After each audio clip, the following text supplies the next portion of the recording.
बिल्कुल स्थिर रहेगी और 5 साल इसी तरीके से धड़ल्ले से चलेगा। अब मुझे संख्या बल के आधार पे समझा दें, ये सर सीट तो पहले भी कांग्रेस के पास थी, 31 से 32 अगर वो हो सकते हैं तो ही बता दें।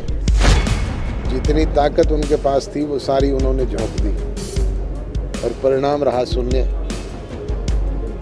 इससे अच्छा भरा भरम रख लेते, चौटाला साहब को ना झोंक करके भी काम चल सकता था। इतने वोट तो तब भी आ जाते।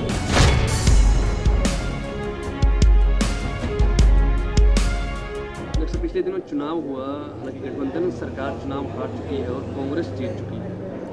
हालांकि अगर गठबंधन जीतता तो जीत का श्रेय दोनों पार्टियां लेती। अब हार की जिम्मेवारी कौन लेगा? दोनों पार्टियों की जिम्मेवारी है, हार की भी। जीत की जिम्मेवारी दोनों की थी तो हार की जिम्मेवारी भी दोनों की है।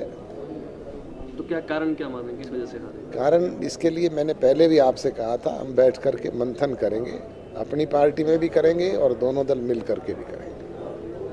जो दूसरी पार्टी है, इनेलो है, चाहे राजकुमार सैनी की पार्टी है, 10,000 के नीचे ही सीमित समझ रहेगी। अब उनको चिंतन करना चाहिए उस पर, ये तो उनका काम है। हालांकि बड़े बड़े नेता चुनाव प्रचार में थे, ओम प्रकाश चौटाला जी चुनाव प्रचार कर रहे थे। मैंने तो स्वयं ने ये बात आपको पहले भी कही थी, अब पुनः दोहरा देता हूँ।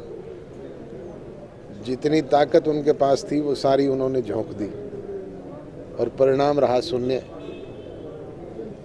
इससे अच्छा भरा भरम रख लेते, चौटाला साहब को ना झोंक करके भी काम चल सकता था। इतने वोट तो तब भी आ जाते, ये तो इंडिपेंडेंट को भी मिल जाते हैं।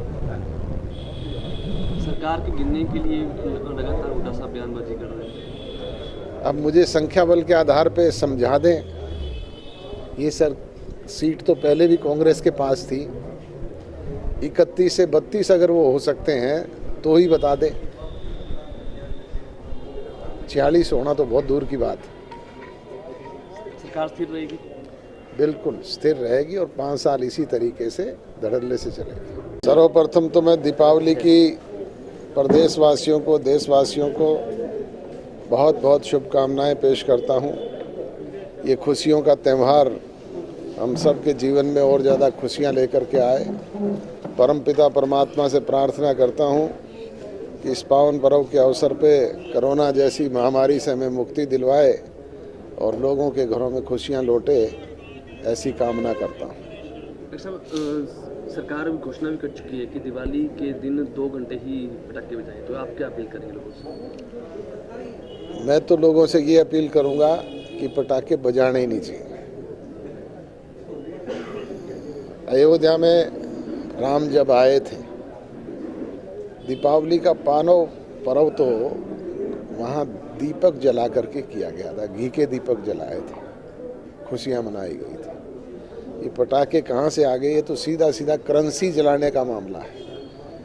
1 पैसे का पटाखा जलाओगे तो 1 पैसा जलेगा, अगर 100 रुपये का पटाखा जलाओगे तो 100 रुपया जलेगा और प्रदूषण फैलेगा, जिससे हमें और ज़्यादा परेशानियां पैदा हो।